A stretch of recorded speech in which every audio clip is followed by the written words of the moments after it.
بسم اللہ الرحمن الرحیم۔ السلام علیکم، میں آپ کا ہوسٹ چودھری مشتاق آج رائل ٹی وی نیوز کے اسٹوڈیو سے آج اپنے مہمانوں کے ساتھ آپ کو خوش آمدید کہتا ہوں۔ ناظرین، جیسا کہ آپ کے علم میں اللہ تعالیٰ نے ہمیں ایک ایسے مہینے سے نوازا ہوا ہے کہ جس میں بہت ساری کمی کوتاہیاں جو ہو جاتی ہیں ہمارے سے پورے سال میں، اللہ تعالیٰ رمضان کے مہینے میں اس میں جو بھی ہم نیکی کا کام کرتے ہیں اللہ تعالیٰ اس کا اجر بہت زیادہ بڑھا دیتا ہے۔ تو ہماری کوشش ہوتی ہے کہ اس مہینے میں پورے سال میں جو کمی کوتاہی ہو چکی ہوتی ہے اس مہینے میں ہم وہ کمی کوتاہیاں پوری کر سکیں۔ اسی سلسلے میں آج ہم بات کریں گے۔ بات کرنے کے لیے ہمارے ساتھ رائل نیوز کے اسٹوڈیو میں جو مہمان تشریف فرمائے، سب سے پہلے میں آپ کو ان کا تعارف کروا دوں۔ ہمارے ساتھ نمبر 1 پہ تشریف فرمائے مفتی محمد مشتاق شاہین قادری صاحب۔ جناب السلام علیکم۔ وعلیکم السلام ورحمۃ اللہ تعالیٰ علیہ۔ جناب بہت شکریہ۔ نمبر 2 پہ ہمارے ساتھ تشریف فرمائے حافظ محمد عتیق صاحب۔ جناب السلام علیکم۔ وعلیکم السلام ورحمۃ اللہ وبرکاتہ۔ بہت شکریہ جی۔ پروگرام کا آغاز کرتے ہیں تلاوت قرآن پاک سے، جو تلاوت قرآن پاک پیش کریں گے حافظ محمد عتیق صاحب۔ السلام علیکم ورحمۃ اللہ وبرکاتہ۔ السلام۔ میں رائل ٹی وی چینل کا اسپیشلی اس پوری ٹیم کا اور اسپیشلی چودھری مشتاق صاحب کا مشکور ہوں، جن کے توسل سے آج ہمیں رائل ٹی وی پر موقع ملا، تو انہوں نے دعوت دی ہے تلاوت کلام پاک کے لیے، تو شروع کرتے ہیں انشاءاللہ۔ اعوذ باللہ من الشیطان الرجیم، بسم اللہ الرحمن الرحیم۔ وَلِمَنْ خَافَ مَقَامَ رَبِّهِ جَنَّتَانِ فَبِأَيِّ آلَاءِ رَبِّكُمَا تُكَذِّبَانِ ذَوَاتَا أَفْنَانٍ فَبِأَيِّ آلَاءِ رَبِّكُمَا تُكَذِّبَانِ ماشاءاللہ، سبحان اللہ۔ فِيهِمَا عَيْنَانِ تَجْرِيَانِ فَبِأَيِّ آلَاءِ رَبِّكُمَا تُكَذِّبَانِ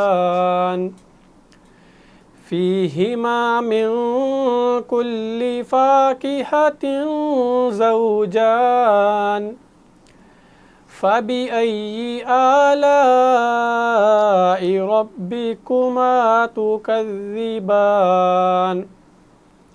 مُتَّكِئِينَ عَلَى فُرُشٍ بَطَائِنُهَا مِنْ إِسْتَبْرَقٍ وَجَنَى الْجَنَّتَيْنِ دَانٍ فَبِأَيِّ آلَاءِ رَبِّكُمَا تُكَذِّبَانِ فِيهِنَّ قَاصِرَاتُ الطَّرْفِ لَمْ يَطْمِثْهُنَّ إِنسٌ قَبْلَهُمْ وَلَا جَانٌّ سبحان اللہ، سبحان اللہ، ماشاء اللہ۔ فَبِأَيِّ آلَاءِ رَبِّكُمَا تُكَذِّبَانِ كَأَنَّهُنَّ الْيَاقُوتُ وَالْمَرْجَانُ فَبِأَيِّ آلَاءِ رَبِّكُمَا تُكَذِّبَانِ صدق اللہ العظیم۔ ماشاءاللہ جی، بہت خوب جی۔ یہ تھے ہمارے ساتھ حافظ محمد عتیق صاحب، جناب راولپنڈی سے تشریف لائیں۔ آپ کا بہت شکریہ، ماشاءاللہ آپ کا بہت اچھا انداز، بہت پیاری آواز۔ ہماری دعا ہے اللہ تعالیٰ آپ کو ہمیشہ خوش رکھے۔ تو بہت شکریہ۔ اب بڑھتے ہیں سوال کے لیے۔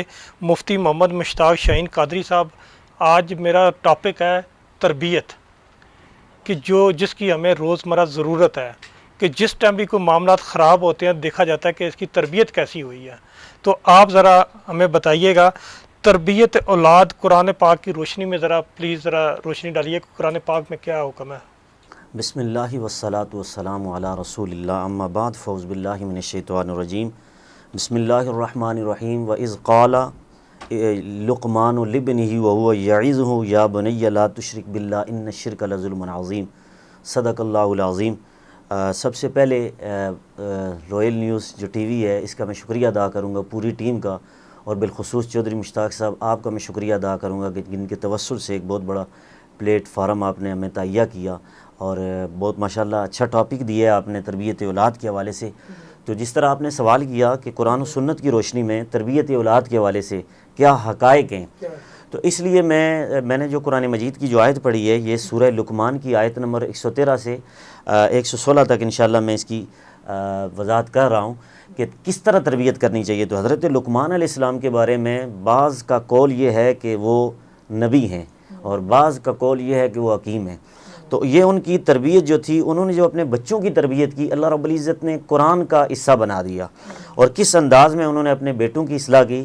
میں یہ سمجھتا ہوں کہ یہی اگر یہ جو آیات قرآن کے اندر انہوں نے جو اپنے بچے کی تربیت کی، یہی اگر تربیت کے حوالے سے والدین مہینے میں ایک مرتبہ، اگر نہیں کر سکتے سال میں ایک مرتبہ بچوں کو بٹھا کر اگر تربیت کریں تو یقیناً وہ بچے قرآن و سنت کے مطابق تربیت یافتہ ہو کر وہ اس طرح فرما بردار بن جائیں جس طرح حقیقی معنوں میں ان کا تربیت کرنے کا حق قرآن و سنت نے بیان کیا ہے۔ تو اس حوالے سے حضرت لقمان جو تھے انہوں نے اپنے بچے کو بڑے احسن طریقے سے تربیت کی، اس طریقے سے کی۔ قرآن کہتا ہے کہ جب وہ اپنے بچوں کی تربیت کر رہے تھے تو وَإِذْ قَالَ لُقْمَانُ لِابْنِهِ وَهُوَ يَعِظُهُ يَا بُنَيَّ لَا تُشْرِكْ بِاللَّهِ إِنَّ الشِّرْكَ لَظُلْمٌ عَظِيمٌ۔ وہ اپنے بیٹے کو کہہ رہے تھے کہ اے میرے بیٹے یاد رکھ میں تجھے وصیت کر رہا ہوں، نصیحت کر رہا ہوں، تو نے کیا کرنا ہے؟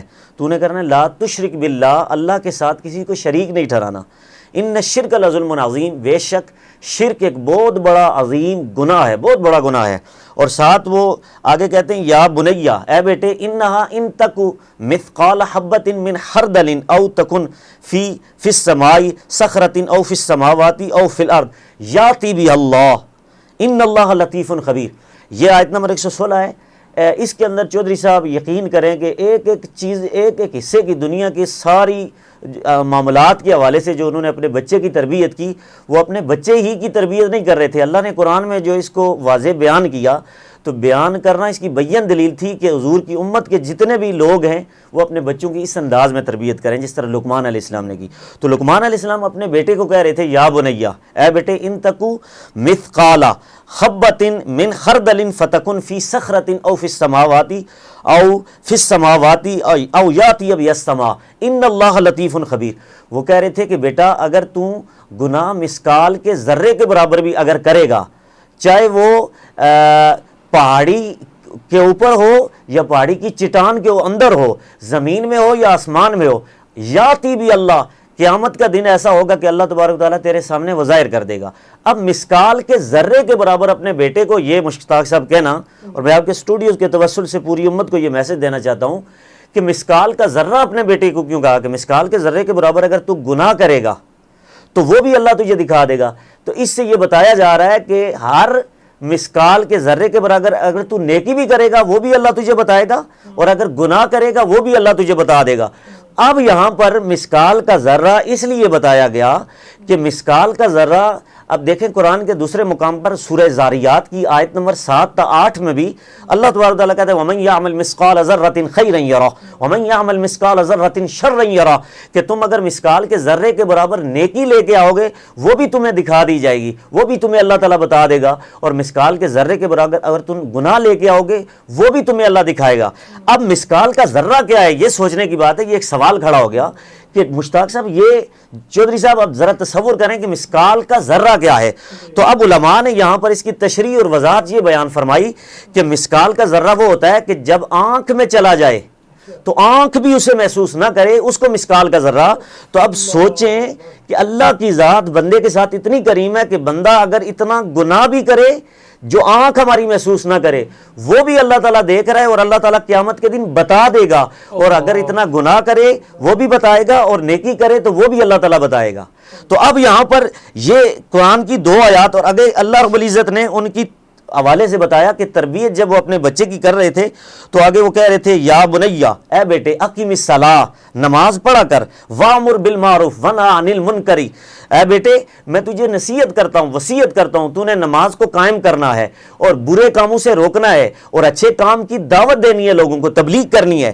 اور آگے وہ کہہ رہے تھے کہ اے بیٹے یاد رکھنا کہ جب تو دعوت دے رہا ہو نا تو یہ سمجھنا ونہی عن المنکر ونہی عن المنکر واصبر علی ما اصابک، بیٹا جب تو دین کی تبلیغ کرے گا تو دنیا میں ایسے بھی مراحل آئیں گے کہ تجھے مصیبت اور پریشانی جو ہے نا وہ ایسے پروسیس سے تجھے گزرنا پڑے گا. تو یاد رکھنا جب تجھ پر مصیبت آئے پریشانی آئے تو تم نے ماتم نہیں کرنا بلکہ صبر کا دامن قائم رکھنا ہے. کیوں؟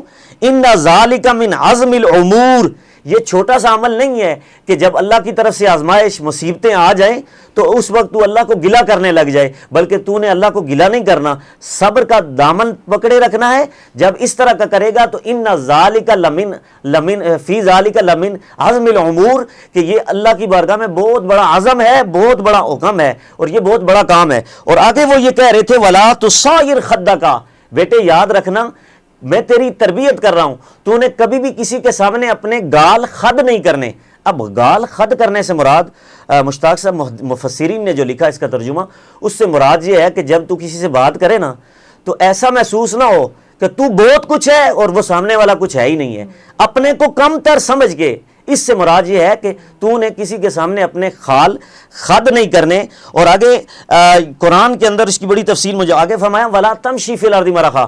بیٹے ایک تو نے اپنے گال کسی کے سامنے خد نہیں کرنے, اور دوسرا تو نے زمین پر اکڑ اکڑ کر نہیں چلنا. کیوں؟ زمین پر اکڑ اکڑ کر چلنا یہ تکبر کی علامت ہے, اور ایک نہ ایک دن یہی انک لن تخرج الارض ولن تبلغ الجبال طولا, ایک دن یہی زمین جس کے اوپر تو اکڑ اکڑ کر چلتا ہے نا, اس کے اندر جب تو جائے گا تو یہ تجھے دبائے گی, پھر یہ تجھے بتائے گی کہ تو مجھ پر اکڑ اکڑ کر چلتا تھا, متکبر ہے. متکبر تو اللہ کی ذات ہے, یہ اللہ کو ہے, اور تکبر کفر تھا, تو اس لیے انہوں نے منع کیا. اور آگے کہا ان ذالک وقصد, اور آگے فرمایا ولا تمشی فی الارض مرحا, ان اللہ لا یحب کل مختال فخور. بیٹے یاد رکھنا جب تیرے اندر تکبر آ گیا نا تو یہ نہ سمجھنا تو اللہ کے پیارے بندوں میں سے ہے.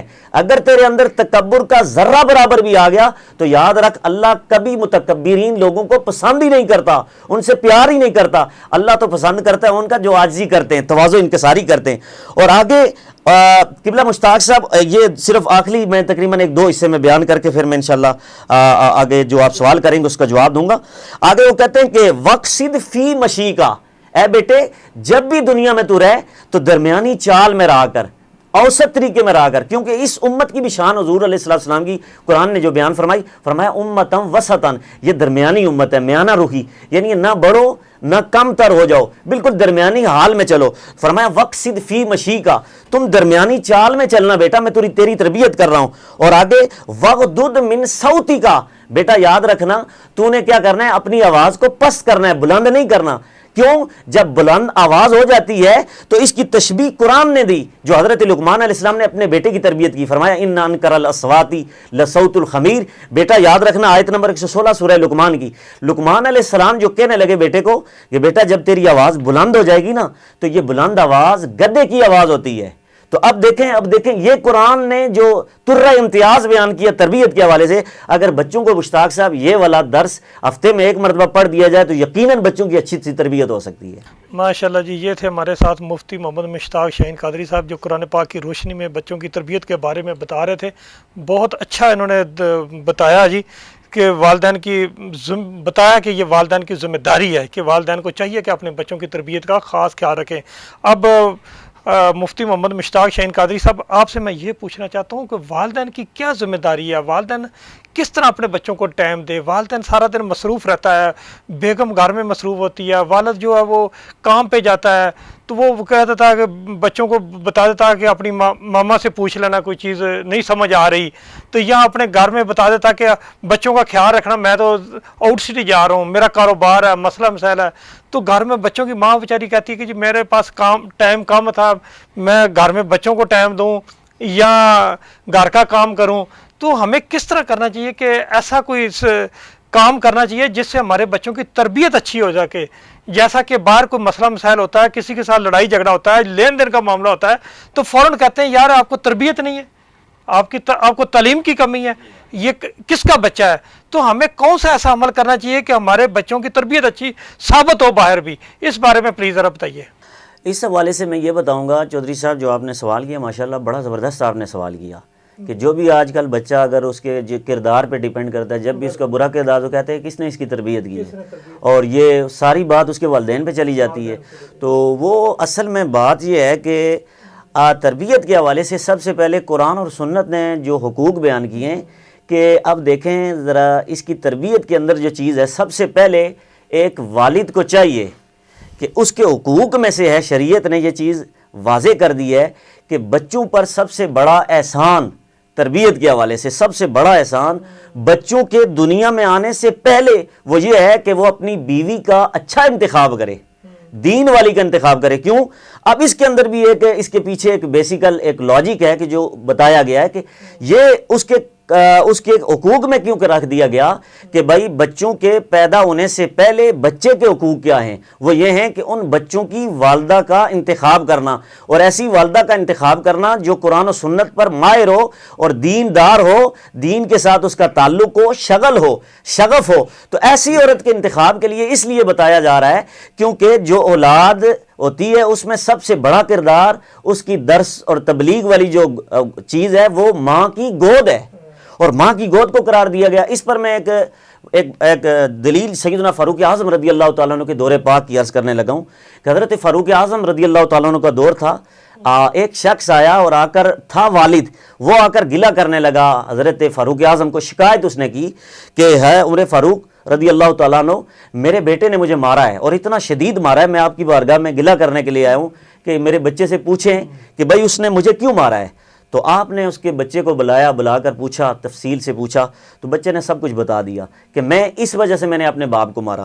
اب وجہ کیا بنی کہ اس نے ساری تفصیل جب بیان فرمائی کہ میرے والد صاحب جو تھے انہوں نے سب سے پہلے ہمارے حقوق پر ڈاکہ ڈالا ہے۔ کیا ڈالا ہے کہ انہوں نے ہماری ماں کا انتخاب ہی ایسا کیا کہ جو ماں جو تھی وہ ایک گاؤں سے تعلق رکھتی تھی، نہ اس کو دین کا پتہ تھا نہ دنیا کا پتہ تھا، صرف اتنا پتہ تھا کہ جب وہ ہمارے گھر میں آئی، ہم پیدا ہوئے، اس کے پیٹ سے باہر آئے تو ہمیں صرف اتنا پتہ تھا کھانا پینا کیا ہوتا ہے، کھانے کے معاملات، گھر کے معاملات کا پتہ، دین کا تو ہمیں پتہ ہی نہیں تھا۔ تو یہ جو باپ تھا یہ صبح سویرے ہمیں جانور وغیرہ یہ ہمیں دیتا تھا، مال مویشی کے چرانے کے لیے چلے جاؤ، ہم چلانے کے لیے چلے جاتے۔ کہتا ہے مجھے ایک باپ نے ڈنڈا دیا ہوا تھا، تو مجھے صرف ڈنڈا ہی سکھایا ہوا تھا کہ اگر یہ بات نہ مانے تو تم نے ان کو مارنا ہے، جانوروں کو۔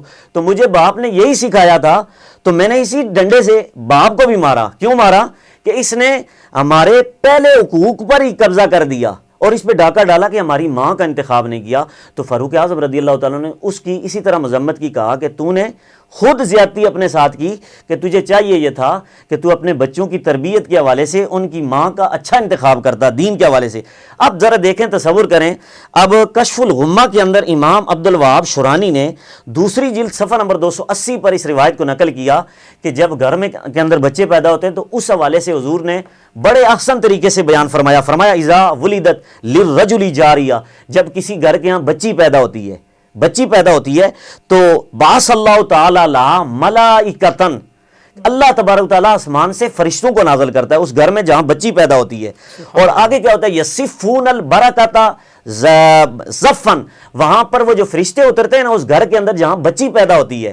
تو اب مشتاق صاحب، یہ اللہ تبارک تعالیٰ اولاد جب گھر میں پیدا ہوتی ہے نا، تربیت کیسے کر رہا ہے اللہ تعالیٰ، کس انداز میں کر رہا ہے؟ جس گھر میں بچی پیدا ہوتی ہے وہاں فرشتے اترتے ہیں، یزفون البرکۃ زفن، وہاں برکت کی سوغات لے کر آتے ہیں، گفٹ لے کر آتے ہیں اس گھر میں۔ اور آگے کیا کہتے ہیں، وہ یقولون ضعیفۃ خرجت من ضعیفۃ، اس کی ماں کو کہتے ہیں کہ اے کمزور سی ماں، نازک سی ماں، تیرے اندر سے اللہ تعالیٰ نے اتنی نازک سی مخلوق کو پیدا کیا، تجھے مبارک ہو، ہم تجھے برکتوں کی دعوت دیتے ہیں۔ اور آگے اسے کیا کہتے ہیں، القیم علیہ معان الی یوم القیامہ، ہم تجھے بشارت دیتے ہیں کہ اگر ان بچوں کی تو پرورش کرے گی، اس بیٹی کی پرورش کرے گی تو قیامت تک ہم تجھے مدد کی نوید سناتے ہیں، ہم تیری مدد کریں گے۔ اللہ کی طرف سے ہمیں منتخب کر دیا ہے کہ جس گھر کے اندر بیٹی پیدا ہو وہاں پر مدد کرو۔ اب یہاں پر تصور کریں مشتاق صاحب، آپ نے دیکھا ہوگا کہ روزمرہ کے حالات میں، اب دنیا کے معاملات میں، کہ کسی کے گھر میں 6 بیٹیاں ہیں، 10 بیٹیاں ہیں، ان کا کوئی بھائی نہیں ہے، لیکن ان کی شادیاں کتنے اچھے طریقے سے ہوتی ہیں، سارے معاملات ہو جاتے ہیں۔ وجہ کیا ہے؟ اصل وجہ یہی ہے کہ حضور نے فرمایا تھا، فرشتے پہلے دن ہی آ کر کہتے ہیں القیم علیہ معان الی یوم القیامہ، کہ تمہاری مدد ہم خود کریں گے، تم بس ان کی پرورش کرنا، مدد ہم کریں گے۔ تو یہ اللہ کی طرف سے مدد ہوگی۔ اب یہ جب بچی پیدا ہوتی ہے تو فرشتے آتے ہیں اس گھر میں، برکت کی سوغات لے کر آتے ہیں، گفٹ لے کر آتے ہیں۔ اب جب بچہ پیدا ہوتا ہے تو حضور نے فرمایا اذا ولد للرجل غلام، جب کسی گھر میں بچہ پیدا ہوتا ہے، کیونکہ بچوں کی تربیت کے حوالے سے ٹاپک ہے، تو اس اعتبار سے میں بنیاد رکھ رہا ہوں۔ تو اب حضور نے فرمایا اذا ولد للرجل غلام، جب کسی کے یہاں گھر بچہ پیدا ہوتا ہے، تو جب بچی پیدا ہوئی تھی تو فرشتے آئے تھے، اب بچہ جب پیدا ہوا تو حضور نبی کریم علیہ السلام فرماتے ہیں بعث اللہ تعالی ملکم من السماء، اب ایک فرشتہ آتا ہے، بچی پیدا ہوئی تو کئی فرشتے آئے۔ اب دیکھیں یہ بتایا جا رہا ہے کہ بچی پیدا ہو تو خوشی کے اظہار ہونے چاہیے، خوش ہونا چاہیے، اللہ تعالیٰ جلوس کی صورت میں فرشتوں کو بھیجتا ہے۔ ہمارے گھر میں بچی پیدا ہو جاتی ہے، ہم ناراض ہو جاتے ہیں، بھائی بچی پیدا ہو گئی، بتاتے نہیں کسی کو۔ تو قرآن کہتا ہے وَإِذَا بُشِّرَ أَحَدٌ بِالْأُنثَىٰ ظَلَّ وَجْهُهُ مُسْوَدًّا وَهُوَ كَظِيمٌ، کہ یہ تو زمانے جاہلیت کی بات تھی، جب بچی پیدا ہو جاتی تھی تو وہ جو ہے نا ناراض ہو جاتے تھے، ان کا چہرے پہ دبے پڑ جاتے تھے۔ اب یہاں پر قرآن کہتا ہے کہ بچی پیدا ہو تو فرشتے آتے ہیں، حضور نے فرمایا، لیکن اگر جب بچہ پیدا ہو تو خصوصی ایک فرشتہ آتا ہے، وہ کیا کرتا ہے فَقَبَّلَ بَيْنَ عَيْنَيْهِ، اب وہ جو ہے نا بچے کی پیشانی کے درمیان بوسہ دیتا ہے، چومتا ہے، اور چوم کر کیا کہتا ہے وَقَالَ اللَّهُ تَعَالَى يُقْرِئُ عَلَيْكَ السَّلَامَ، اے بچے تو پیدا ہوا، تجھے رب کی طرف سے سلام ہو، تجھے رب کی طرف سے سلام ہو۔ اب اللہ کی طرف سے یہ سلام ہوتا ہے، تو اب یہاں پر حضور نبی کریم علیہ السلام نے اس کی وضاحت کر دی، بچے اور بچیاں یہ دونوں رحمتیں نعمتیں۔ اور ساتھ میں ایک اور ٹچ کروں گا حدیث، ابو داؤد شریف کے اندر حدیث نمبر 2050 ہے، انٹرنیشنل نمبرنگ کے مطابق حضور نے فرمایا تزوج الودود الولود، کہ تم میری امت جب بھی تم شادی کرو تو ولود لڑکی سے شادی کرو اور ودود لڑکی سے شادی کرو۔ یا رسول اللہ یہ ودود کسے کہتے ہیں اور ولود کسے کہتے ہیں؟ تو ولود چودھری صاحب میں آپ کے توسل سے یہ بتانا چاہتا ہوں کہ ولود کسے کہتے ہیں اور ودود کسے کہتے ہیں، تو یہ عربی کے لفظ ہیں۔ تو ودود اس کو کہتے ہیں جو محبت کرے، تو کہا کہ اس لڑکی سے محبت شادی کرو جو تم سے پیار کرے، محبت کرے، کیونکہ کل اگر تم شادی کر لو گے تو شادی کے بعد جھگڑے ہوں گے، گھر خراب ہوگا، بچوں کی تربیت میں خلل آ جائے گا۔ تو بچوں کی تربیت کو بچانے کے لیے اگر طلاق ہو جائے گی تو بچوں کا نظام سارا خراب ہو جائے گا۔ اس تربیت کو بچانے کے لیے سب سے پہلے حضور نے فرمایا کہ تم ایسی عورت کا تلاش کرو، اس سے شادی کرو کہ جو تم سے پیار کرنے والی ہو، تم سے محبت کرنے والی ہو، تم سے انس کرنے والی ہو۔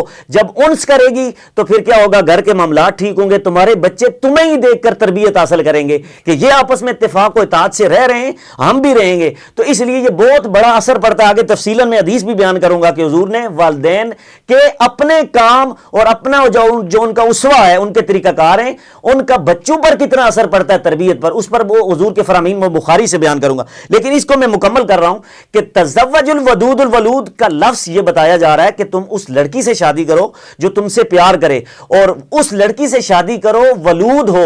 ولود سے مراد یہ جو بچے زیادہ جننے والی ہو، جو بچے زیادہ پیدا کرنے والی ہو۔ اب یہاں پر حضور نے فرمایا ایک کا تعلق تمہاری طرف ہے، ودود ہوگی تو تمہیں فائدہ ہوگا کہ تم سے پیار کرے گی، تمہارے حالات بہتر ہوں گے، تم خوشی اچھے طریقے سے زندگی گھر میں بسر کرو گی، گھر کا نظام اچھا ہوگا۔ لیکن اگر ولود ہوگی تو اس میں تمہارا بھی فائدہ ہے، میرا بھی فائدہ ہے۔ یا رسول اللہ آپ کا کیا فائدہ ہے؟ تو حضور نے فرمایا اگر بچے زیادہ جنے گی نا تو فإنی مقاصر بکم الامم، قیامت کے دن ایسا ہوگا سارے نبیوں کی امتیں ہوں گی اور میری امت جو ہوگی وہ اتنی بڑی امت ہوگی، فرمایا کثرت امت کی وجہ سے میں فخر کروں گا کہ میری امت اتنی زیادہ ہے۔ اور اسی لیے حضور علیہ السلام کی حدیث ہے قیامت کے دن 120 صفیں ہوں گی، پوری قیامت کے دن جو صفیں لگے گی اس میں 40 صفیں 1.25 لاکھ نبیوں کی امت کی ہوں گی اور اس میں 80 صفیں میری امت کی ہوں گی۔ ماشاءاللہ جی، بہت خوب۔ اچھا مفتی محمد مشتاق شاہین قادری صاحب، کیونکہ روزمرہ کی زندگی کے مطابق جو معاملات آج کل درپیش آ رہے ہیں، ہم لوگ اپنے بچوں کے بارے میں سن رہے ہیں، دیکھ رہے ہیں، کوئی ایسا عمل بتائیں کہ ہم کون سا کوئی ایسا عمل کریں کہ ہمارے بچوں کی تربیت جو جس طرح ہم چاہتے ہیں کہ وہ اس طرح کی ہو جائے، اس بارے میں ذرا پلیز بتائیے۔ دیکھیں جی، میں یہی بتاتا ہوں کہ حضور نبی کریم علیہ السلام کے فرامین اور اسوہ ہمارے لیے یہ ذریعہ نجات ہے۔ اس کی بھی ہماری تربیت حضور نے کی کہ کس طرح ہم اپنے بچوں کی تربیت کریں۔ جس طرح بخاری شریف کے اندر 4 مقام پر حدیث موجود ہے، بخاری کی حدیث نمبر 1358 ہے، 1359 ہے اور اسی طرح 4775 ہے اور 6599، 4 مقام سے اصح الکتاب بعد کتاب اللہ، یہ بخاری کے اندر قرآن کے بعد جو معتبر کتاب ہے اس کے اندر حدیث پاک موجود ہے۔ حضور نے فرمایا کل مولود یولد علی الفطرۃ ابواہ یعویدانی او ینصرانی او یمجسانی۔ حضور نبی کریم علیہ السلام نے فرمایا ہر بچہ فطرت اسلام پر پیدا ہوتا ہے، چاہے کافر کے گھر میں پیدا ہو، یہودی کے گھر میں پیدا ہو، سکھ کے گھر میں پیدا ہو، کسی مذہب کے گھر بچہ پیدا ہو، چاہے ان کا ماں باپ کا جون سا بھی مذہب ہو، لیکن وہ جو بچہ پیدا ہوتا ہے، حضور نے فرمایا وہ بچہ مسلمان بچہ پیدا ہوتا ہے۔ بعد میں کیا ہوتا ہے؟ ابواہ ہو، اس کے والدین، اس بچے کے والدین ابواہ ہو، اس کے والدین یعویدانی اسے یہودی بناتے ہیں، او ینصرانی اسے نصرانی بناتے ہیں، او یمجسانی اسے مجوسی بناتے ہیں یا بدعقیدہ بناتے ہیں۔ تو اب یہاں پر یہ کتنا لطیف جملہ میرے نبی نے فرمایا یاد رکھو تم نے اپنے بچوں کی تربیت کرنی ہے، تم نے مسلمان بھی تم نے ہی بنانا ہے انہیں۔ کیوں کہ اب اس کے بعد اگر اس کے والدین کافر ہوئے تو اسے کافر بنا دیں گے۔ تو پہلے سے بچہ ایک مسلمان گھر میں پیدا ہو رہا ہے تو یہ اللہ کا احسان ہے، مسلمانوں کے گھر میں مسلمان پیدا ہو رہا ہے۔ اور اگر ہندوؤں کے گھر میں مسلمان پیدا ہو رہا ہے تو یہ تو ان کے منہ پہ تھپڑ ہے۔ یہودیوں کے گھر میں بچہ پیدا ہو رہا ہے مسلمان، یہ ان کے منہ پہ تھپڑ ہے۔ لیکن اللہ کا کرم یہ ہے کہ ہر گھر میں جو بچہ پیدا ہوتا ہے کسی مذہب کے اندر، چاہے اس کی ماں کسی بھی مذہب سے تعلق رکھتی ہو، وہ بچہ مسلمان پیدا ہوتا ہے۔ حضور نے فرمایا ہر بچے کو ہم صاف ستھرا رکھ کے پیدا کرتے ہیں، اللہ کی طرف سے یہ ایک عطا ہے۔ لیکن بعد میں اس کے عقیدے میں بگاڑ یہ ہوتا ہے کہ جس طرح اگر والد جو ہے نا، والد اگر چور ہے تو وہ دن کو چوریاں کرے گا، تو شام کو اس کا بیٹا دیکھے گا کہ باپ چوریاں کرتا ہے، تو تربیت کیا ہوگی کہ بیٹا دیکھے گا باپ چوریاں کر رہا ہے تو وہ بیٹا بھی دیکھ کے اسی طرح کرے گا۔ اسی طرح باپ اگر نماز نہیں پڑھے گا تو بیٹا دیکھتا رہے گا کہ باپ نے نماز نہیں پڑھا، تو اسی طرح وہ نماز بھی نہیں پڑھے گا۔ یعنی کہ دنیا کے جتنے بھی معاملات وہ باپ کرے گا، بیٹا اس کی دیکھ کر تربیت کرے گا۔ اسی طرح اگر ماں اس کی بے نمازی ہوئی، بدکارہ ہوئی، زانیہ ہوئی، اگر اس کے اندر غیبت والے حسد والی بیماریاں ہوں گی روحانی، وہ ساری اس کی بیٹیاں اس کے اندر نقش کریں گی تو وہ اس سے تربیت پائیں گے۔ تو اس اعتبار سے حضور نبی کریم علیہ الصلوۃ والسلام نے یہ تربیت کے حوالے سے یہ چیزیں بتائی ہیں۔ لیکن اب یہاں پر میں بتاؤں کہ تربیت کی اقسام جو ہیں وہ عناصر، بنیادی عناصر جو قرآن و سنت نے بیان فرمائے وہ 3 ہیں۔ کتنے؟ 3۔ اب دیکھیں یہ 3 وہ 3 کون سے مشتاق صاحب؟ یہی ایک علمی جملہ میں اس امت کو بتانا چاہتا ہوں آپ کے چینل کے توسل سے کہ وہ 3 کون سے بنیادی جو امور ہیں کہ جس سے ہم اپنے بچوں کی تربیت کریں۔ وہ تربیت کے بنیادی عناصر 3 aspect, it is a 3 aspects. وہ کیا ہیں؟ وہ نمبر 1 سب سے پہلے حقوق اللہ، یعنی کہ اپنے بچوں کو سب سے پہلے حقوق اللہ کے بتائے جائیں کہ جس اللہ کی جس نے تمہیں پیدا کیا وہ احکم الحاکمین، جس نے زمین و آسمان بنائے، وہ تمہیں رزق دینے والا، تمہیں ماں باپ کی عظیم نعمت عطا کرنے والا، تمہیں زندگی عطا کرنے لگا۔ اب اس کی عبادت کرنی ہے، اس کے ساتھ کسی کو شریک نہیں ٹھہرانا، وہ ایک ہے، یکتا ہے، واحد ہے۔ یہ حقوق اللہ ہے۔ بچوں کی تربیت میں سب سے پہلے بچوں کو یہ بتایا جائے کہ اللہ کے حقوق کیا ہیں۔ اب اس کے بعد دوسرا حقوق ہے حقوق الرسول، رسول کا حقوق، جس نبی کا تم کلمہ پڑھتے ہو اس نبی کے احسان کیا ہیں، اس نبی کی اطاعت کیسے کرنی ہے، اس کی محبت بچوں کو سکھائی جائے کہ حضور نے ہم پر کتنا احسان کیا اور حضور کا ہم پر کتنا احسان، اور حضور علیہ الصلوۃ والسلام نے ہمیں جو کلمہ عطا کیا اس کا احسان کتنا، حضور کے آنے کی تشریف آوری کے حوالے سے بچوں کو بتانا، اور حضور کے حقوق، ان کی اطاعت کرنا، ان کی محبت کو واجب سمجھنا، فرض کرنا، یہ ساری چیزیں واجبات میں سے، فرائض میں سے۔ یہ حقوق الرسول دوسرا درجہ ہے جو بچوں کی تربیت کے حوالے سے والدین کو بتانا چاہیے۔ اور تیسرا حقوق العباد ہے کہ بچوں کو بٹھا کر بتایا جائے کہ بیٹا تمہارے اللہ اور اس کے رسول کے بعد سب سے بڑے حقوق تم نے اپنے ماں باپ کی خدمت کرنی ہے، ماں باپ کی اطاعت کرنی ہے، پھر اس کے بعد چچے کی اطاعت کرنی ہے، پھر اپنے دادا دادی، پھر برادری کی، خاندانوں کی، خالہ کے کیا حقوق ہیں، یہ برادری کے سارے، پھر پڑوسیوں کا کیا حقوق ہیں، یہ حقوق العباد۔ پھر ان کے بارے میں بتایا جائے کہ بیٹا یاد رکھنا میں تیری تربیت یہ کر رہا ہوں کہ اللہ اپنے حقوق تو معاف کر سکتا ہے لیکن نبی کے حقوق کبھی نہیں معاف کر سکتا۔ اللہ اپنے حقوق تو معاف کر سکتا ہے لیکن حقوق العباد میں بھی پہلا درجہ نبی کا ہے، وہ نبی کے حقوق اور حقوق العباد بندوں کے جو حق ہیں وہ نہیں معاف کرے گا۔ تو یہ 3 اسپیکٹ، 3 جزیات اگر بچوں کو بتائے جائیں تو یقیناً میرے نبی علیہ الصلوۃ والسلام کی ایک حدیث، میرے نبی علیہ الصلوۃ والسلام نے کس طرح تربیت کی۔ آج لوگ نبی کے ادب کے بارے میں بات کرتے ہیں کہ نبی کا ادب نہ کیا جائے یا بڑے بھائی سے بھی کم کر دینا چاہیے، جس طرح بڑے بھائی کا ادب کرتے ہو، کتابوں کے اندر لکھا لوگوں نے، بدعقیدہ لوگوں نے، کہ نبی کا ادب بڑے بھائی سے کی طرح کرنا چاہیے۔ بڑے بھائی کو اگر تھپڑ بندہ مارے کافر نہیں ہوتا، نبی کو تھپڑ مار دے بندہ کافر ہو جاتا ہے۔ لیکن اب یہاں پر آپ کے چینل کے توسل سے میں یہ بتانا چاہتا ہوں کہ میرے نبی علیہ الصلوۃ والسلام نے کس طرح تربیت کی۔ مدینہ شریف کی گلی ہے، ایک چھوٹا سا بچہ ہے، باپ کے ساتھ چل رہا ہے، میرے نبی علیہ الصلوۃ والسلام نے یہ اب حدیث کیا ہے، یہ حدیث مشکات شریف کے اندر صفحہ نمبر 58 پر موجود ہے۔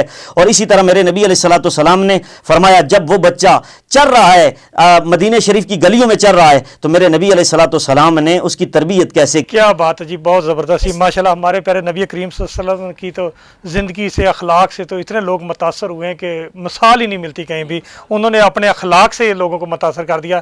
ناظرین، جیسا کہ پروگرام آج تھا تربیت کے حوالے سے، یہ آج کے پروگرام سے یہ بھی ثابت ہوا کہ آپ لوگوں کے بہت سارے علم میں نئی چیزیں لے کے آئیں کہ جو ہم روزمرہ کے ہمیں یاد رکھنی چاہیے لیکن ہم بھولے ہوئے تھے۔ ہمیں چاہیے کہ ہم اپنے بچوں کی تربیت کا خاص خیال رکھیں، یہ میری اور آپ کی ذمہ داری ہے۔ اگر میں جھوٹ بولوں گا تو میرے بچے بھی جھوٹ بولیں گے، اگر میں چوری کروں گا تو میرے بچے بھی چوری کریں گے۔ ہمیں چاہیے کہ اپنے بچوں کے سامنے نماز پڑھیں، اپنے بچوں کے سامنے جھوٹ نہ بولیں، اپنے بچوں کے سامنے کسی کے ساتھ اخلاق سے پیش آئیں، اپنے بچوں کے ساتھ خاص طور پر اپنے ماں باپ کے ساتھ اچھے اخلاق سے پیش آئیں اور ان کی ایسے خدمت کریں کہ جس طرح کل کو آپ چاہتے ہیں کہ آپ کے بچے آپ کی خدمت کریں۔ اب مجھے اور آج کے مہمانوں کو رائل نیوز کے اسٹوڈیو سے دیں اجازت۔ اللہ حافظ۔